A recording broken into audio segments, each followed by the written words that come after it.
Welcome to the Always Better Than Yesterday podcast. I'm your host, Ryan Hartley. This podcast exists to equip and inspire your heart-centered leadership. Every week, we bring interviews with some of the greatest heart sets and mindsets on the planet. I hope the heartprint of our time spent together is that it creates new possibilities for you and all those you come into contact with. If you'd like to explore what we could make possible for you, then head to abty.co.uk/connect and book in a free 30-minute call to begin our journey together. I just want to express a huge amount of gratitude to our sponsors, Exhale Coffee. I have been a big fan of Exhale Coffee since meeting Alex and the team back in 2022. Exhale is the first coffee to be sourced, roasted and lab tested specifically to maximize its antioxidant and anti-inflammatory potency. An independent lab test has shown that 1 cup of Exhale Coffee has the same antioxidant power as 1.8 kilos of blueberries or 55 oranges. I'm a huge fan, and Mrs. H loves the decaf, especially because she knows that Exhale use the mountain water decaffeination process, which uses only pure glacial water from the highest mountain in Mexico and no nasty chemicals. Simply head to exhalecoffee.com/ABTY for your special offer. And lastly, before I introduce this week's guest, please do subscribe to the channel if you haven't already. It would really help us leave a greater heartprint on this world. On episode 297, what a joy it is to welcome Paul Mort to the podcast. Paul is a 2 times Mastercoach of the Year, mentor and author who's impacted thousands of people all over the world. This is not your average Always Better Than Yesterday interview session. It is high energy. Paul is known for his no-nonsense and hands-on approach. He is the author of the new book, Upgrade, the no bullshit guide to leveling up your life, where Paul helps you break down big targets and big dreams into actions and mindsets that demolish excuses, negativity, and procrastination. Paul hopes to support you finding your purpose, power up your passion, break through barriers, and do the things you say you're going to do. You can truly upgrade your life with Paul in your corner. You can get your copy of the book using the link in the show notes. But let me just tell you this, life wasn't always this way for Paul. Less than 10 years ago, Paul was suicidal, literally at a cliff edge. I'll say no more. It's a powerful conversation. It's episode 297 with Paul Mort. Paul Mort, welcome to the Always Better Than Yesterday podcast. How are you, brother? I am very well and very excited, and looking forward to getting stuck in and seeing what value and inspiration we can bring to the listeners. Love it. Mate, I've got your book, and I'll say one thing, right? I went through it. There was not one mention of a vision board in the whole thing. I love it, mate. I love it. Yeah, vision boards, manifesting, crystals, cowboy hats, not my vibe. Not my vibe. I'm a proper northern gadgy. Yeah, I'm looking forward to our conversation. I think you bring definitely a great perspective that that my listeners are going to absolutely benefit from. I've been around the personal development industry for about 8 years now, so you're a very familiar face. I've seen your content, and I'm really looking forward to this conversation. Well, the fact that you've seen me content and still have invited me on is that's a good sign. Mate, there's something for everybody. There is something to offend everybody as well, I'm sure. Yeah, mate, our culture seems to love that at the moment, doesn't it? Wild, man. Wild. People looking for something to believe in, people looking for something to energize them. That's all. I'm convinced there's people sitting at home looking for things to get angry about because it energizes them. Yeah, I'm all for that. Yeah, well, yeah. I think there's 2 sources of energy. It's like creation or destruction, isn't it? It's like which one are you going to use? Yeah, man. Amazing. Well, in the book, you talk about how you sacrificed your soul in the pursuit of money in your 20s. Maybe we'll start there. Yeah, for sure. So I have been self-employed. This is a terrifying stat for me. I've been self-employed for 24 years. So fair play, man. Self-employed for longer than I haven't been, obviously. So I went self-employed when I was 21. And when you first get into that, well, I didn't know anyone else that was self-employed for a start. None of my family is self-employed. My dad worked in the same factory for 30 years. My mum worked in Asda. And obviously they have a good work ethic. We're northern. They had jobs their whole life. So we've got a good work ethic. But when you first set off on that journey, it is aspirational. And I do believe, I hate it when people say they're not in it for the money. I'm like, well, we'll do it for free then. Do it for free then. Why you charge people then? Anyway, so when we set off in business, we're ambitious. We've got all these goals, we've got all of these dreams, we've got all these desires. And as you go through the journey, I think I got more and more ambitious, and I listened to the bloody hell. There wasn't I've almost said I listened to podcasts, but there wasn't any back then. I listened to do you know what I had, mate? Right, I had this, right? You know, Tony Robbins is the OG, right? Yeah. I had a CD and DVD box set called Get the Edge, and I still have it. It's downstairs in our office. It was called Get the Edge DVD box set, and on the back of it, I set all these dreams and I set all these goals. In any case, I went through that journey until 2014, and I embraced that kind of hustle culture. And by the way, I still do believe in hard work. I still do believe it takes effort and sacrifice and persistence. It does take that, regardless of what anyone says. But I just bought into it all. I bought into the whole team no sleep. I bought into the whole, oh, well, winners don't watch TV. I bought into you have to cut out all of the negative people from your life. I bought into the work hard, play hard ethic. And ultimately, I ended up in this place where I lived in Marbella. I had a 4-bedroom villa with a private pool, smoking a hot wife, 2 beautiful kids, more than I knew what to do with. And at that point, I'd actually managed to I remember there was a popular book, it's an amazing book actually, called The 4-Hour Work Week. And I actually built this business where I could work maybe 8-10 hours a week. The problem was somebody like me gets bored and starts looking for problems. So I had on the outside what looks like this perfect life, but on the inside I was lonely because I'd cut out all the negative people from my life. And what I've since realized that everybody likes to complain. Like I like to complain sometimes. I love a little moan. Everybody does.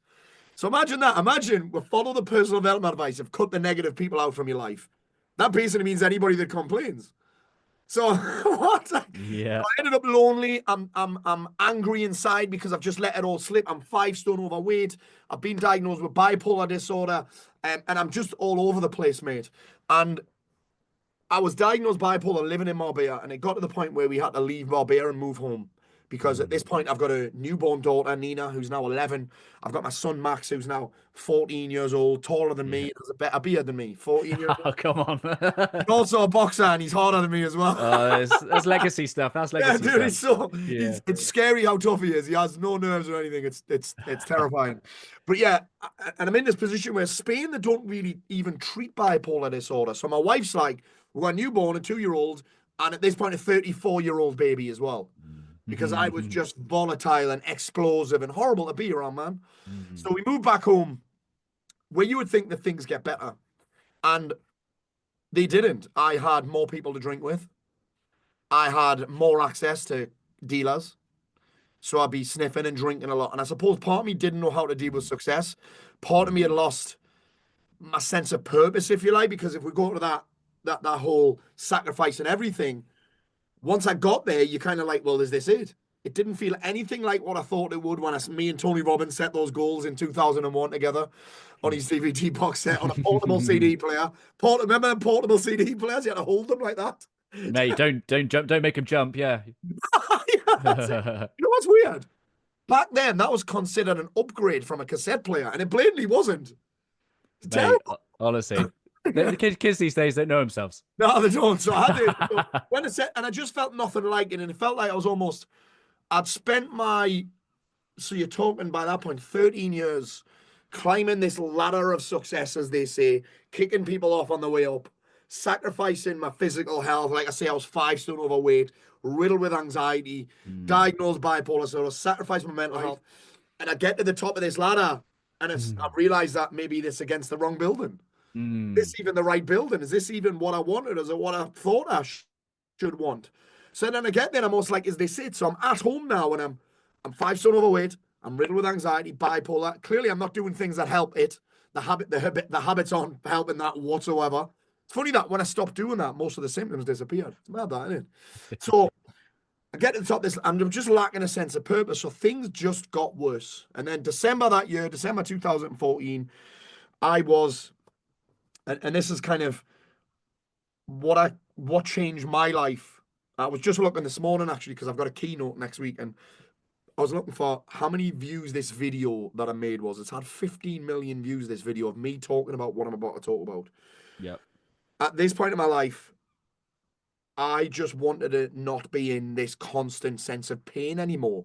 It was Mm. like I was wandering through life, getting tossed around, and I felt like a victim of my own success. I felt like a victim of everything that had happened to me and all this stuff I was creating, and I was ready to take my own life. I was ready to go. I don't know whether I would have had the courage to do it or not, but thankfully I didn't. Um, and that was down 100% to my wife. She said to me, "Think about the kids."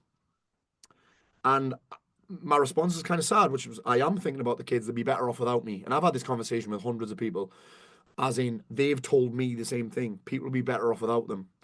And then she said to me, and she Mm. still doesn't know where she got this from. She said, "Well, think about the kids then growing up as those kids, just those kids whose dad gave up on them, whose dad killed himself." And Mm. in that moment, I kind of became unwilling for that to happen. Now, that doesn't mean to say that things changed instantly, because they didn't. It wasn't like Yeah. some light bulb went off and I was like, "That's it, it's game over." It wasn't. In fact, a week later, Christmas Day, I have the community support team at my house. That's basically Suicide Watch. So Mm. they're at my house, and I was hungover on Christmas Day. A week after, I was hungover. I'd been out on Christmas Eve with my friends. Couldn't build a train set for me kid. Mm. That's bad. And my dad came over to help me. And these two people didn't even say anything. And I knew again, it was another wake up call. My dad just looked at me with utter disappointment in his eyes. Didn't say a word, still hasn't. And that was like, oh, yeah, I've never had that look since I got caught Mm. smoking weed when I was at school. Mm. I've never had that look. And then the next day, there's a lady called Donna who changed my life. I She looked at me the same on Christmas Day, which is almost a look of, and again, she didn't say anything. It was almost a Yeah. look of like, ugh, ugh. And that was worse to me than anything else. Like, because when you're rock bottom, and I've seen a lot of therapists today, but I've seen every kind of ist going. When you're rock bottom, you get a lot of support, I'm going to say, but the support was, for me, not effective. And I mean, in the best Mm. possible way, in the best possible way, I was getting mollycoddled. Everyone was telling me how great I am. You were Everyone being was telling affirmed in your victimhood. That's exactly it, mate. And a lot of people, I was kind of being enabled almost. "Oh, well, he's got Mm. bipolar." I'm like, "That's not. She's Mm. like," so that was my whole thing. "Well, I've got Yeah. bipolar. Listen, why can't I be happy?" And like, I was doing all the things that were the opposite of what I kind of knew I should be doing. So, and these two, those three moments there just set me on a different path. And there've been loads of ups Yeah. and downs, obviously, because that's life. It's we have ups and downs. Things don't always go the way we want them to. Things and people don't always meet our expectations. But yeah, those three moments there, those were real catalysts for me, and I suppose they came as a result of real talk, like Mm. real talk, not "you're great," 100%. not even Yeah. anything that I'd said, something that other people had said, which were like, I suppose, a kick in the dick for me. I needed to be told the truth. I needed to be Yeah. told the truth. I needed to be woken up. I needed to almost have somebody grab my head and have me look in the mirror. That's what it. Yeah. I've never said that before, actually. It was almost like these three people: my wife, my dad, this lady Donna. Donna had grabbed my head and just turned me towards the mirror, and I was like, "Well, I'm the common denominator with all of this." Mate, and do you know what? Like, that is a big trigger for people. Like, if I'd have, there's a period in my life where I've been with my wife since we were 15. I did not have a male role model in my life to Mm. really refine that. So what you really represent and the energy you bring, man, that would have turned me off, triggered me sideways. I deserve to be loved, and Yeah, and yeah, and everything flows from that perspective. And the kind of real realization that I've had is that, man, I thought I was leading for love, man. The amount of times I showed up like for love, like rather than from love, but yeah, for love. yeah. To Everything get, yeah, became 100%, yeah. 100%. I was a kid that lacked, and I was using everything in my power to gain that which I thought I didn't have, Sort of right? follow me. I've actually never, ever, ever heard that before. My interpretation of that was me. I would show up probably for the same thing, but really on the surface level, I was showing up for attention, Mm, showing up for mm, affection. I didn't know how else to get it, so I'd act up. I'd act up. I'd disappear for 3, 4 days at a time. I'd turn my yeah, phone off to get to obviously doing things that made me feel better in the moment, but actually, it was all to get attention, to get affection. But the way yeah. that you said it makes way more sense, like It's what we on a learn, isn't deeper it? level. I went to an embodiment workshop and the speaker was just like, yeah, the way you're stood has either got you sex or safety.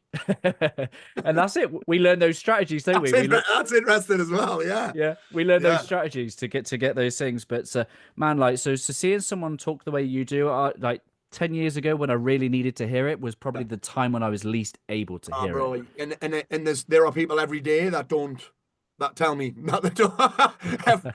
Every day someone is keen to let me know that they don't, and that's fine. It just they're not ready. I'm not for everybody. I don't try and be. I don't pretend to be. Yeah. If they're not ready, they might never be ready to hear it, and maybe they need to hear it in a different way, said in a different way with different words, with different language.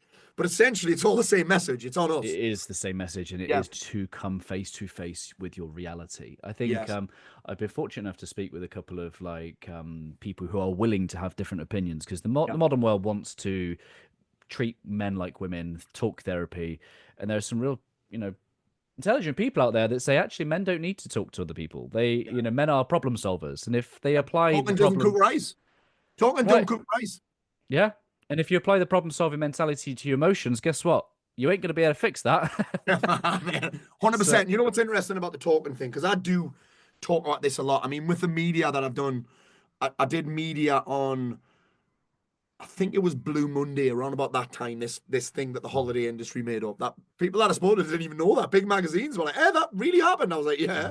Yeah. But we ended up talking about it, and we get into this discussion about talking. I think talking can be a great catalyst and a great start. But ultimately, unless that leads to a change in my behaviors and a change in my habits, it's not really, it's making me feel better in the moment. And actually, what I found a lot of the time, and I don't want to tar it all with the same brush because that wouldn't be fair. I was repeating the same story that I can't change. Of course, I look when I work with my guys now, I'm looking for them to change the frame and what the story means. But ultimately, I talked about the same thing every week, things that I couldn't change, and I felt worse when I came out. Yeah. I'm like, when does the change happen? Well, the change happens when I take responsibility and I take back control. And yeah, the therapy thing again. I know it works for some people because people tell me, but for me, at that period of my life, and even now, I'm like, I need instructions. I want to, even if they're my own instructions, I need action. I'm a practical guy. I'm a northern guy. I was an engineer. I was decent with my hands. I need action. I need practical, not theory. Yeah, I don't think you're alone in that. I don't think you're alone in that. Yeah, And so that what December 2014, December 2014. Yeah. 10 years, man. So you've just got 10 years, like still here, thriving. Yeah. Got your book out that's just come out. Yeah. Man, that's a long process, man. Where do you It is start? a long process. Where did you Someone asked start me yesterday. rebuilding? Do you know what's mad? Someone asked me yesterday. So right now, I have a visible six-pack for the first time in my life, right? Yeah, come on. And someone said to me, right? They said, how are you going to sustain it? I was like, well, it's taken me like 44 years, mate. I'm clearly going to be able to sustain it. It's taken me so long. It's not that I've just stuck to the basic principles. And I'm like, yeah, this is a. And I remember the last book that I did with HarperCollins was in 2021. And it was audio only because I was a bit of a gamble to put into print. Right? A bit of a gamble to put into print. Right? Didn't have a big enough profile. Not enough people knew me as. It's a very competitive industry. So like, let's do an audiobook. It doesn't cost us anything, right? So I did it. And at the end of it, I remember a lady said to me something really interesting. She was called Innes. She was actually a BBC investigative journalist for like Panorama or something. Great match, mad match, right? Yeah, She risky. said to me, Paul, do you ever think that you would end up back on the cliff? And I said, 100%. If I went back to my old behaviors, my old habits, even this habitual thinking, if I went back to all of that, I would 100% end up back on the cliff. 100%. The only thing that keeps me off, really, is what I do now, what I believe in now, the thought processes that I have that are different, the beliefs that I have that are different, the behaviors, the habits, the people who I surround myself with, the sense of purpose, all of that keeps me off. Like that's the truth. Like it didn't happen by accident the first time, and it wouldn't happen by accident the second time. How do you set yourself free then? How do you make sure you don't live in a cast of a fearful shadow? Because I don't think much. I think fear can be a motivator, but I'm not sure we It's a can great live. question. So if I think about, here's essentially where I place my attention. So if I say my past is that way Yeah. and my future is this way, my Yeah. focus tends to stay there. It's 100%. very rare that I shit back to there and then I get asked a question. And the only time I really think about it is when people ask me about it. It's like I get asked if I consider that I learned this from a friend of mine, Peter. He said the questions are the steering wheel of the mind. So if I get asked a question, it's funny this as well. I I get asked questions about anxiety a lot because I suffered from it a lot. And it's funny that when I talk about anxiety a lot, it'll just pop up a little bit now and again. It's like this old saying, where you place your attention is where you place your energy. So how Yeah. do I live without fear? I suppose I live with more courage. I'm constantly pushing the boundaries, doing things that make me feel uncomfortable, doing things that, so it's kind of the opposite, really. And the only way that fear will come up is if I place my attention on it. Yeah. You and And I, you and I have an affinity for a lion. Like, a lion is very symbolic of that for me, the it courage. is very symbolic, yeah. Lying around all day, scratching his balls while his wife goes out and hunts. Apparently, that's what they do. Apparently, lions just lie around all day, licking their own balls and Yeah, waiting yeah. for the partner to come back with food. Who knew that that's why I would like, yeah, the secret meaning behind, yeah, spirit animal It's unlocked. yeah. So you said that video, right? That was a very intimate video. I sat and watched that. It was like very, very Yeah. powerful. 15 Yeah. million people. Man, that's going to trigger a lot of people, and it triggers a lot of comments, and Yes. everything within you around Yeah. any shame, any guilt that you've got Yeah. left. Like, Yeah. man, you have to get that out of the way very quickly, otherwise you're taken back there by people who want to remind you. Oh, So, a man, thousand percent, man. 1,000%. So that video is an interesting video because it was actually a completely off the cuff video. So we were making videos for a different business I had at the time where I was teaching marketing to fitness professionals, right? Mhm, mhm. And at the end of the day, this was I maybe made it 2 years after I've had the breakdown. And my friend Mark Whitehand, he's called, he's from Sheffield. And Mark would come every month and would record like a month's worth of videos in one day. And at the end of one day, I was like, mate, I've got something I want to say.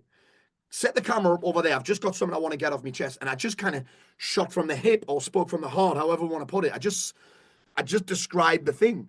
And we Mm, ended up with it. And here's a mad thing. I sat on that video for 18 months.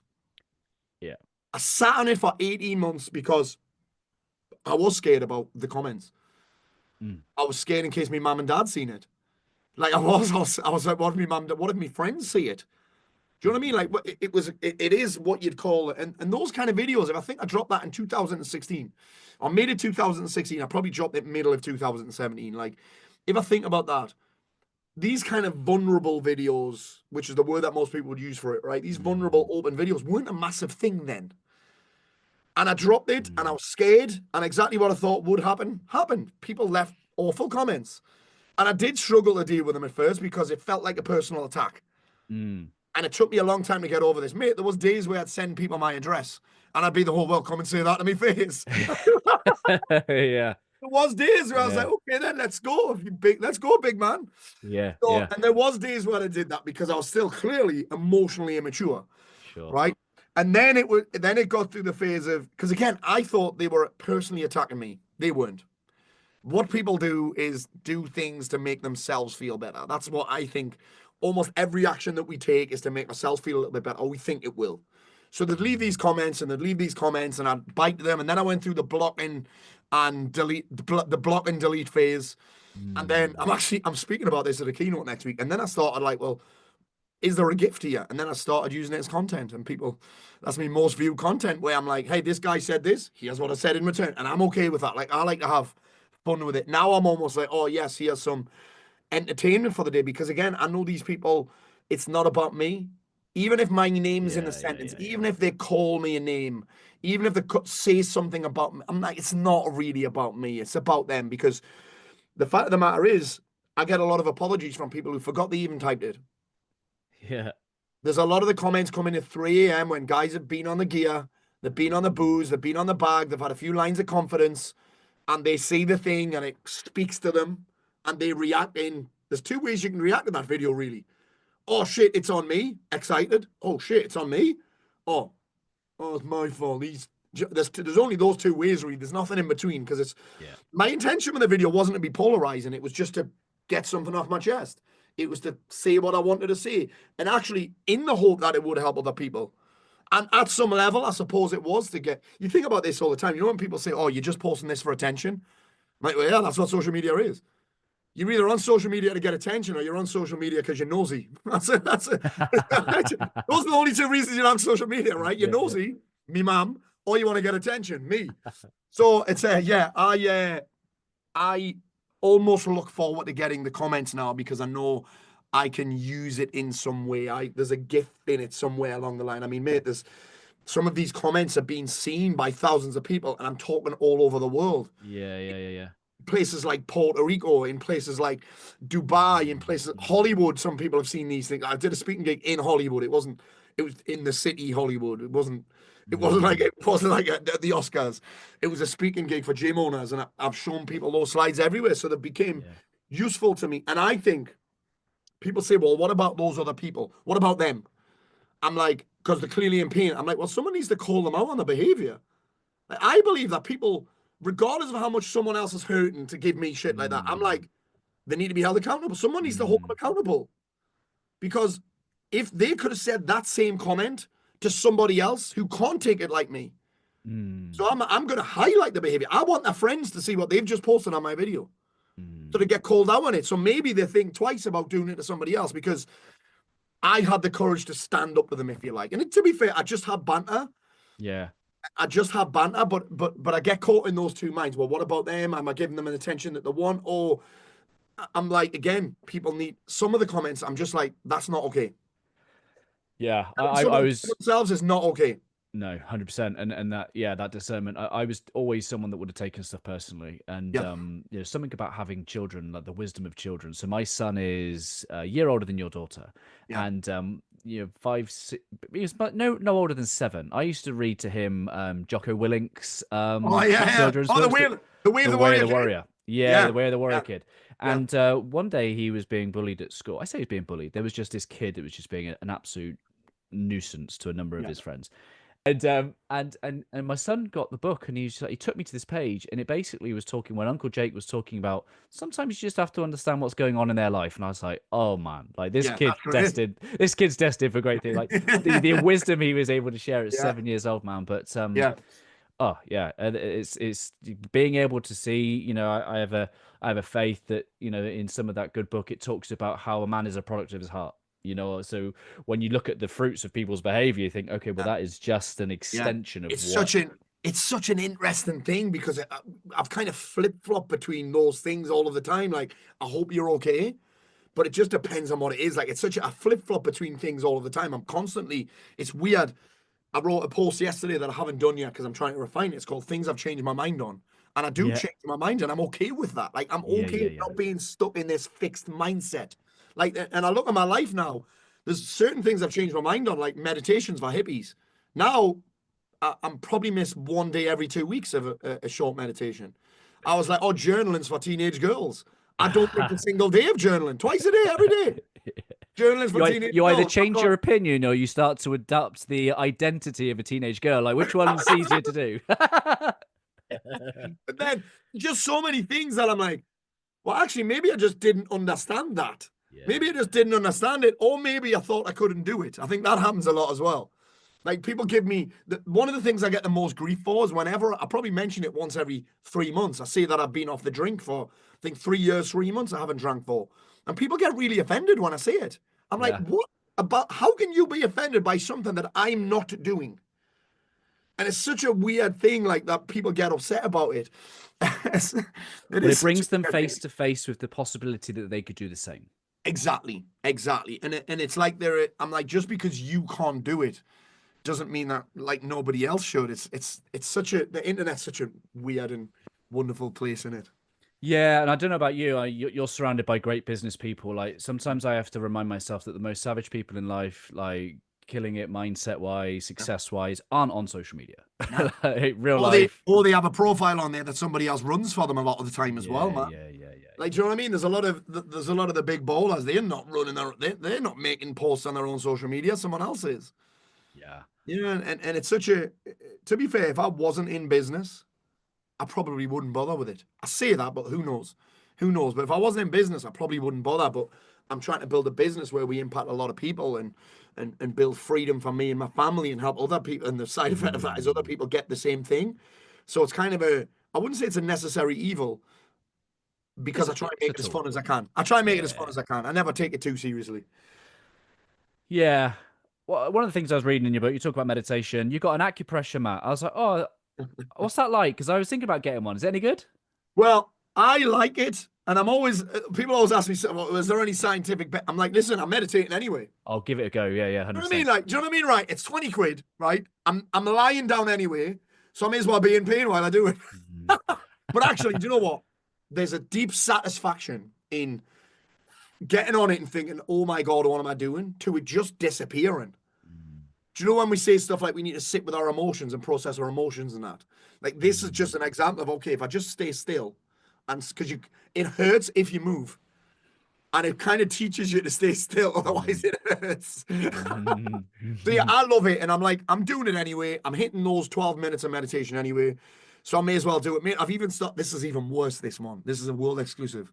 It's not really, but I've got one of those. Have you seen those red light face masks that people are wearing? Yeah. Female celebrities are wearing. I'm now wearing one of them while I'm meditating. People are like, are they any good? I'm like, well, it's me wife's for a start, and I'm lying there anyway. Do you know what I mean? Like, Well, I'm like, well, if I can, there'll be something else soon, I'm sure. wow. Yeah. It's it's all testament of self-leadership, isn't it? It's looking for those things that are going to just nudge us, give us that like little advantage, Yeah, be little better. edge. Yeah, I think so. I do a number of different. Me and my mates go down the river. We go get in the river at the weekend, and like, you know what I mean, I just love it. Yeah, I love a bit of cold therapy as well. mm, I love a bit of cold therapy. I probably hit an ice bath right now. I hit a cold shower every day, but that's fairly. I'm in anyway, so that's me. Well, I'm in mm. anyway, so I may as well put it on cold for 2 minutes. The ice bath, I'm probably hitting that 4 times a week now. Yeah, that's good. Because I probably got into a phase in my life, which I think a lot of people do, Ryan, where they think they have to do something every day or it's not consistent. I'm like, well, do you know what? Every day I can't do it. Like if I set myself up to say, well, if I don't do this every day, I failed. I'm kind of setting myself up to lose anyway. I'm like, I'm all about rigging the rules of the game these days when it comes to success and consistency and all that kind of stuff. I'm like, if I don't do it every day, it's not the end of the world. It's a day, Yeah. Well, 2 days. it's understanding what's the point. Why am I doing it for? I'm not doing it to tick the boxes. I'm doing it to Yeah, receive the energy benefits of the things. absolutely, absolutely. Yeah, and it's funny because I wrote about this yesterday as well. I think I remember when I was there was a period if you didn't video it, you weren't doing ice baths, right? Yeah. There was if you didn't video it, it's not true. Yeah, it didn't Right, happen. so there was a period of that. It was probably last year. This year it seems to have just died a death now. Yeah. Maybe people aren't doing it. Maybe people aren't videoing it. I'm not videoing it. I'm too lazy for that. But there was a period where I was videoing it, and there was a bunch of videos came out where people did like reaction videos to me doing ice baths and other people doing ice baths and saying, listen, there's no scientific benefit to it. I'm like, well, I'm not doing it for scientific benefit. I'm doing it because it makes me feel fucking great. Yeah, There's 100%. there's proof that alcohol causes seven types of different cancers, but you're not bothered about that scientific research, are you? It's so weird, man. It is And funny, again, isn't it? people trying to justify something that they can't do. Yeah.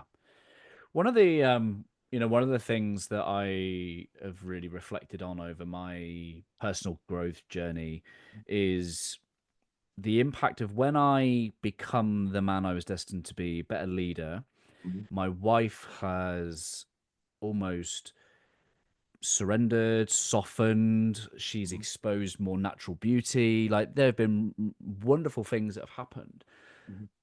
and I didn't realize that that would have been the either Side held effect, back, yeah, side effect, or even held back, like not and and some of that is about for her to trust me. I probably would have had to develop the leadership and the self-trust, and you talk openly about causing some pain and suffering and to those around you, of bear with a course. sore head type stuff. So Yeah. yeah, where did you kind of rebuild yourself in terms of the leader that you are today?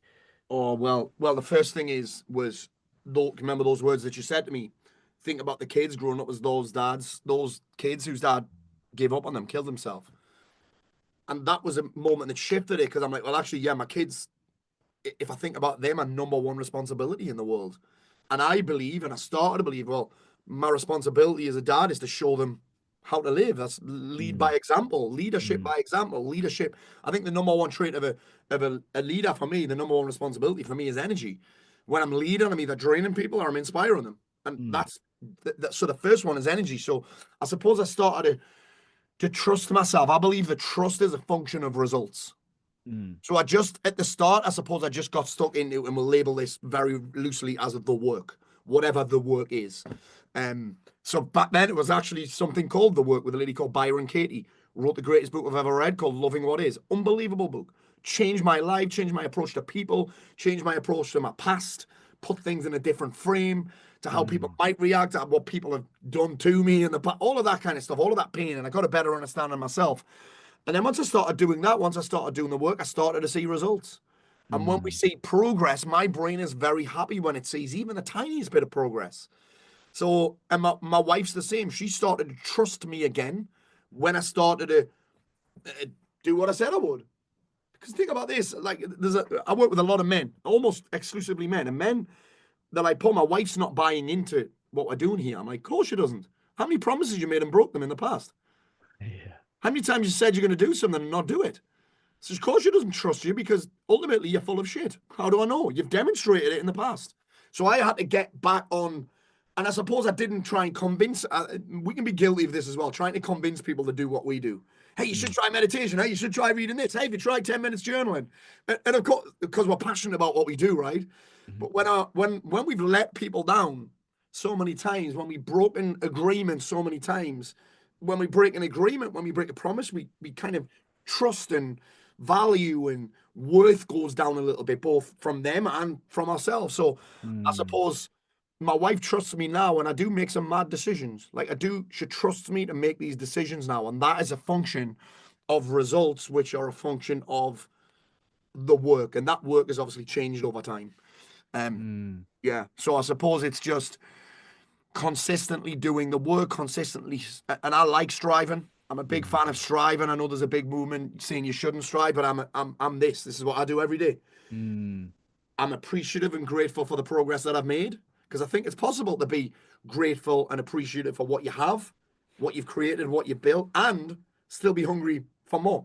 Like I love Yeah. I'm not about the thing at the end. I love the journey, if you like. I love the bit in between. Do you know the bit in between? Because most goals that you hit, right, they feel great at the time, but it's like when you get a new car and you promise this is going to be the one that you keep tidy. And then a week later, it's full of McDonald's wrappers and water bottles and protein shakers, right? Yeah. So it's the same thing. Like it's not about the thing at the end that ends up being it never really meets expectations when you hit the goal. Nothing that I've ever achieved has really hit the expectations Yeah. for that long anyway. I mean, mate, we done a night in 2001 where we filled a theatre with 1,200 people. It was amazing.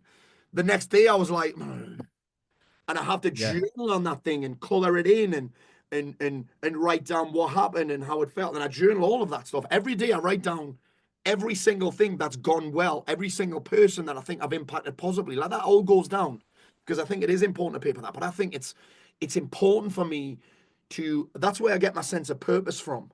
Mm. Who else can I impact? What else can I put out into the world?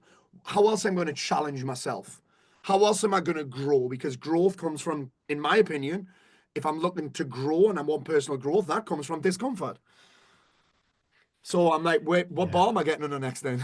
Right, well, this is it. Like, if the goal becomes the purpose, then I once had a goal to pass my driving test. I Yeah. certainly am not sat here 20 years later feeling the positive energy from that thing. You know what I mean? Like, it's long gone. No, And nah. we see that in the public eye. The most elite sports players. Like, I remember watching Wayne Bridge just come off of playing Premiership football, and he was on SAS Who Dares Wins, the celebrity Yes. version, and he Yes. was having a midlife crisis, talking about I'm just a dad taking my kids to school, and I was like, whoa, like he's well in Yeah. deep with identifying himself as a And mate, footballer, and what's interesting is those guys, I'm friends with all of those guys off yeah, SAS Who Dares Wins, and they've had the same thing.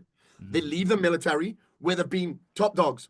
That's the top dog place. Where do you go from there? There's nowhere to mm, go. And then they come out, and a lot of them are left with is they say Tyson Fury was the same. I spoke to him on my podcast. yeah, He had this, and he still. It'll be interesting to see what he does next. As he openly told me, I need things to aim for. I need targets. I need a mm. mission. I need a fight to train for. So it's interesting. It'll be interesting. I don't think he's going to retire. I think it's all a publicity stunt. Yeah, Um, he's a he master, isn't he? he is the Something master of it. Yeah. with the whole men's work, Yeah. we talk about female face to face. I think men is like shoulder to shoulder, whistle while you work. Like, that's the type of men's therapy. Yeah. And Oh, something, absolutely, mate. I love that. I've never heard that before. Yeah. Shoulder to shoulder. shoulder to Yeah. shoulder. And Yeah. something happens like when you sit down face to face with the likes of Ant Middleton, when your likes of Tyson, you look into the eyes of another brother, and you hear his struggles and his pressures and his challenges and his the enemy that he fights Yeah. within, and Yeah. Just man, normal folks. These are just normal people. It's one of my favorite things that I got from doing that podcast and interviewing all these guys and becoming friends with a lot of them is that they're just normal blokes who had a talent, or a lot of the time they just found something that they loved and went balls deep on it and did it for a long time. I'm friends with a couple of famous comedians, and I had a turn at stand-up comedy last year and loved it. And they're like, I remember Russell Kane told me about this amazing thing. He said, Paul, you got to consider, like, everyone wants the arenas and they want the theaters and that, but they're not willing to do the 3 gigs a week, 5 gigs a week with no one there, up and yeah. down the country for no money. In fact, it costs you money. They're not willing to do that. So, and again, that's just an example of this is an ordinary guy who stuck at it for a long time. Yeah, and that's the thing we don't see, is it? I remember seeing the. So I've had a couple of rugby players on in it. We had conversations about like Johnny Wilkinson, best of all Yeah. time in my opinion, but was at his most mentally unwell when he was at his like absolute peak performance. And I don't think we take the totality. I think we have such a pedestal for outward success, and we Yes. don't really look at Elon Musk, for example. Okay, most world's rich man has no relationship with the people around him. He can't do building businesses like that. So sometimes we like, oh, we'll take that piece of the pie, but Did you we won't see, want Ryan? all of it. Stephen Bartlett did that podcast with Mr. Beast, and he said the same thing. Yeah, People would love to have this business and this success, but they couldn't live in here. no, Just very interesting. And do you know what I hate though?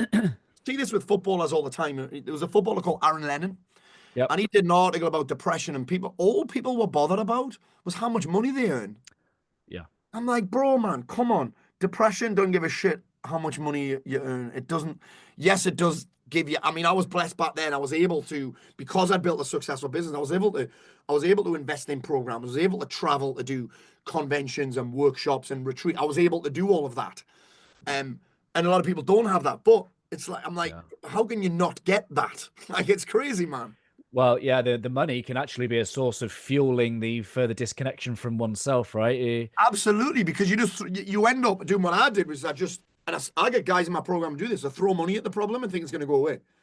Like, it's not, that doesn't solve it. It gives you, what I think about money is it does give you choices, but Yeah, sometimes yeah, choices aren't good. Sometimes there's a lot of good choices. You're not forced to be frugal. We see so many people with struggling with mental health, and I read in those comments. It makes me sad. yeah. I get you're obviously a very energetic guy, and I think I think the force of energy is like aligning a laser, right? When you align all those elements of who you are and what you're good Yeah, at, what you care about, that yeah, then transforms energy into like lasers, most powerful. And I yeah, and I think so much of what we should be looking at the personal development industry is examples of possibility that should always point us back to going to try and apply some of that stuff, because you have an authentic energy and presence which does not come by copying a Stephen Bartlett. Oh, well, I've shared the stage with Mr. Bartlett twice, and we don't vibe. No. We just there's no, and that's fine. He's not a bad guy. He's a nice guy, but it's Yeah. just like it was just a. It's just not. And I love that you've said that, because you do have connections and energy with various people. Like most of the guys that I attract, it's weird, are tradesmen. The Yeah. tradesmen who are on a building site, they set up their own thing, they haven't got a clue about business, they work hard. You can say anything you want and they never get offended. They've got great banter. Yeah. And they pay cash, which is my favorite part. But like you're right about that energy. You're so right about that energy, man. Yeah. And Yeah, that's it. And that's the wisdom for that for anybody listening, is yeah, the anything you see should be a nudge back to who we are yeah, authentically. yeah. And the suffering comes when we try and be something we're not, right? I agree. I agree. Yeah. Do you know what I think is an interesting giveaway? This is mad you said that, right? This is always an interesting giveaway. So I do a lot of trainings with my guys on. Do you know who Dr. John Giammartini is? Dr. John? Yeah, yeah, he's been on the show. Yeah. Dr. John's amazing, right? Yep. I've worked with him a lot of times, and he has this concept he's got a book called The Values Factor, which is Yep. incredible.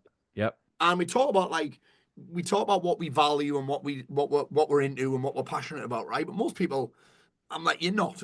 there are giveaways to what you're passionate about and what your values are. It's how you spend your time.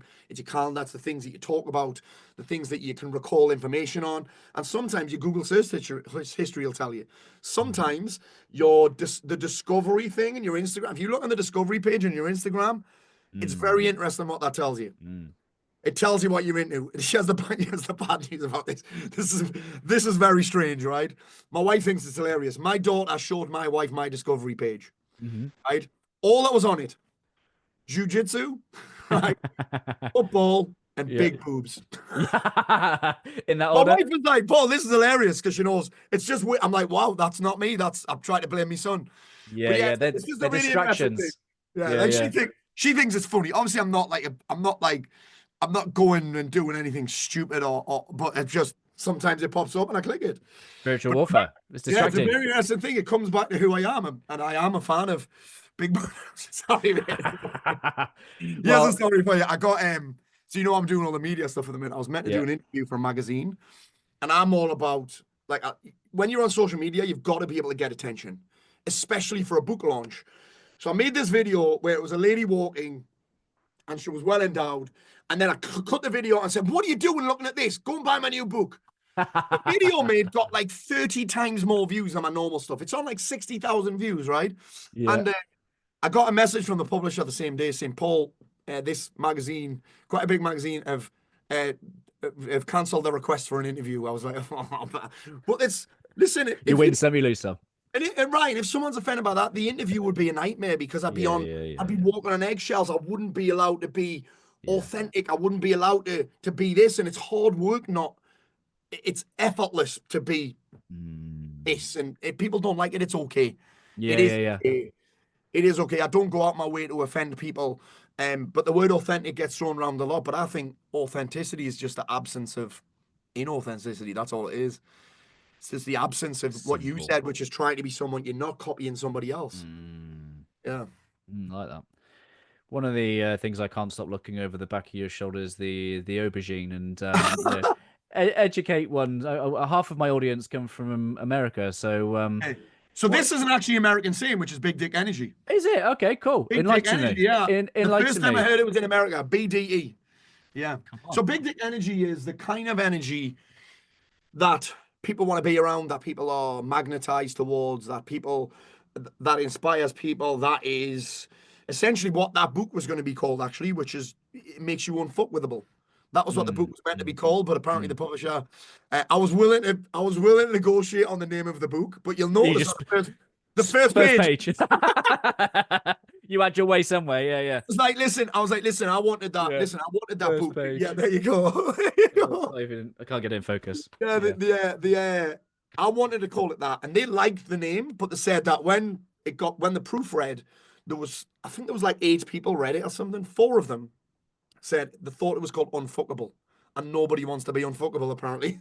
Yeah, yeah, yeah. Wise, wise, wise. No, so yeah, that whole concept of where you are so in control of your own energy, you are so aware of your own energy that it's magnetic, that just people can't really fuck with you because you've got big dick energy. Yeah. Well, Yeah. there must be an opposite then. What's the small dick energy?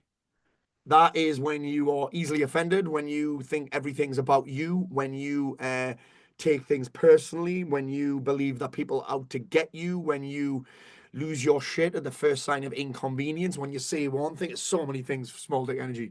Yeah. One of the Yeah. words that kind of came up as you were speaking is a word I read in your book that I've not seen before, which is self mythology. Self, yeah, the old, yeah, self mythology, yeah, the whole telling yourself all these stories about. Did you know this?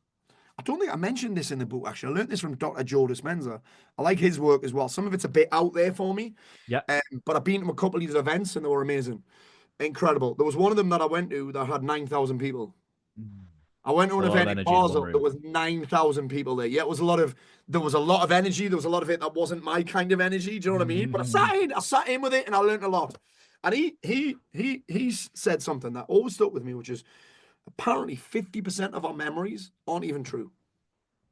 And that blows my head That's off, wild. apparently. And then one of my other coaches, Peter Sage, he's called. Peter's a great guy, great coach.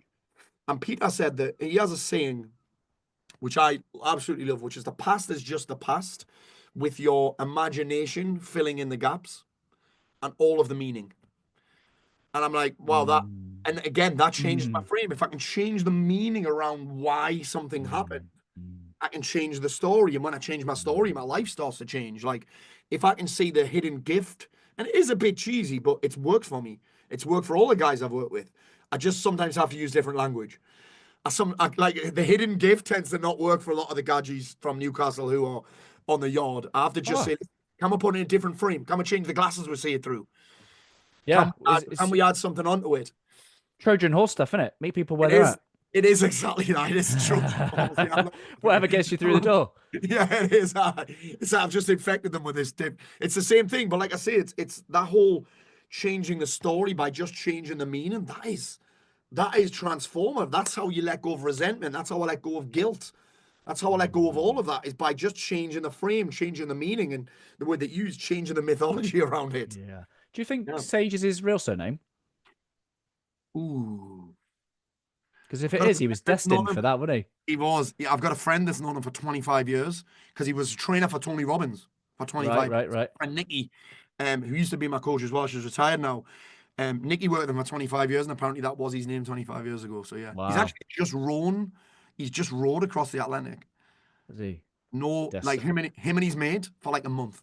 He's a mad guy. He's a madman. Yeah, he's a madman. Yeah. He has some serious. What I love about Peter, he'll have like a little quote, and I'm like, oh Jesus. Do you know there's just those little sound bites? I do really well with sound bites. Like just, I remember saying back in the day that I learned from Byron Katie that, or maybe I just got it from journaling her work, was just this concept of people are trying their best. Everyone's trying their best for them. Whether it's the best for me or not, it's irrelevant. They're trying their best for them. And that little sound bite, it's just something that if something doesn't meet my expectations, or someone doesn't meet my expectations, or somebody does something that might upset me, that little statement is just something that I can fall back on. You know what I mean? I love those little sayings, like where I place my attention. I love those little sayings. A lot of people call them quotes, but I love them because they're just little reminders, like a tattoo. You know, like a tattoo. That's everyone's trying their best. I've got a client wrote that down in a journal, just that statement every morning for like 6 months. Yeah. Until I finally believed it. It's powerful, isn't it? Because sometimes the suffering is caused by our expectations. And if we just go, if they could, they would. Yeah. Mate, I'm a huge believer in almost all of my, I'm not going to say negative because I think all emotions can be useful, right? They're there to tell us something. But I think that almost all of my lower frequency, let's call them unpleasant emotions, tend to come from an expectation not being met. I've got my shoulds and shouldn'ts at the top line and the reality at the bottom, and all of my negative emotions are when they rub together.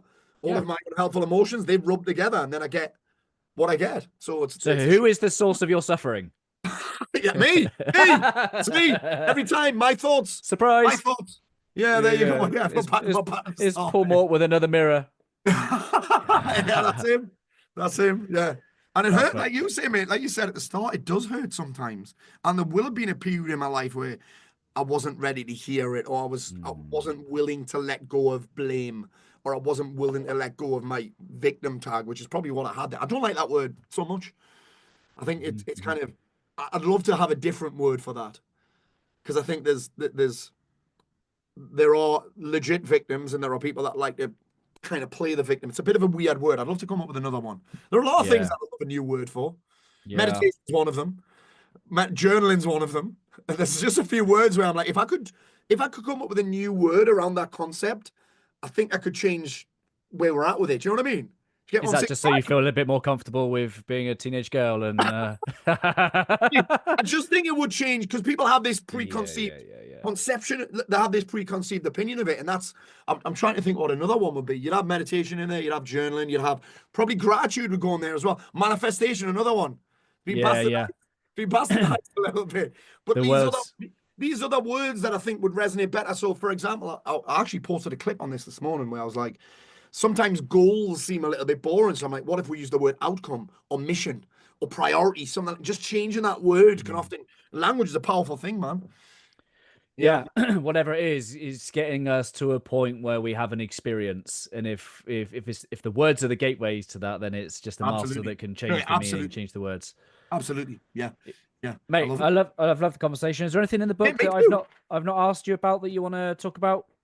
I guess the title, Upgrade, the no bullshit guide to leveling up your life, available Yes. now. Go get it. Yes. Thank you, sir. Oh, I appreciate that. Anyway, I love it. Yeah. Guys, listen, I would really appreciate any support, and thank you for so much for having me on, Ryan, with the book. I'm just a northern lad that had no idea how to get a book deal. That was a gamble from the publisher, because in the personal development industry, you've got two options: be a doctor or have a huge profile. I am neither of those things. So I was a gamble with the publisher. So the more you guys go out there and check out the book on Audible, Amazon, Spotify, it's on now.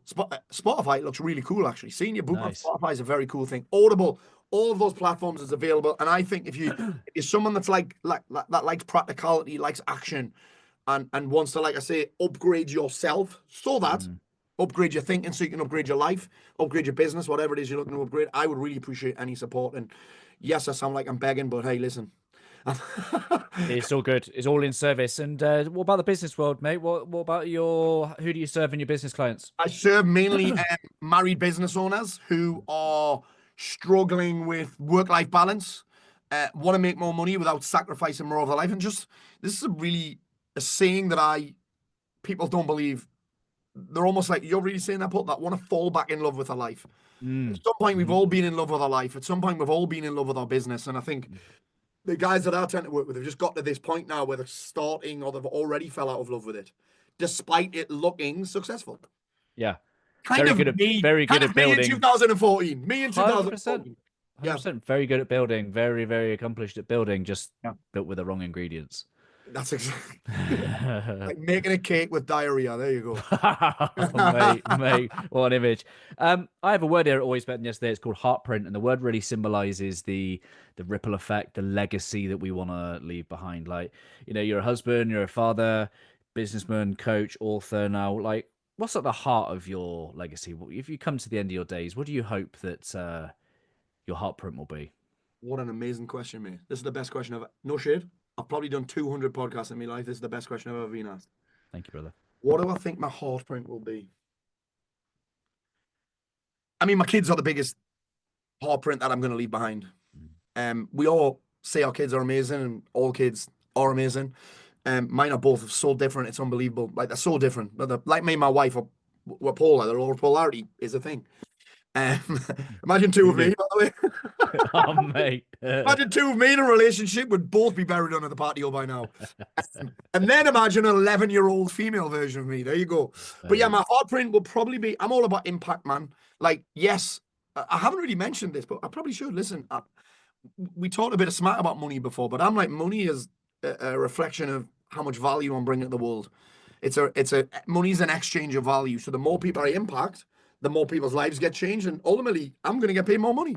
I've got no problem with that, because you think about this, right?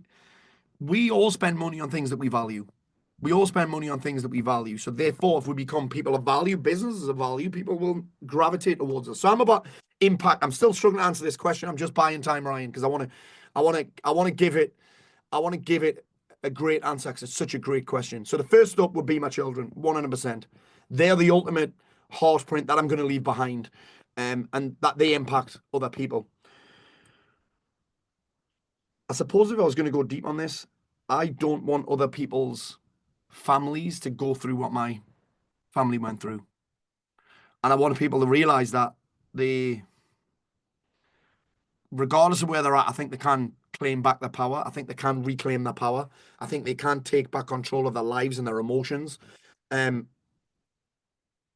Because if I can do it, a kid from a poor town with 2 GCSEs, a potty mouth, and all of these challenges that I've had, I suppose anyone can do it. There's so many stories of people overcoming adversity that I don't think that there's a single situation where that is unique to me that someone hasn't already overcame.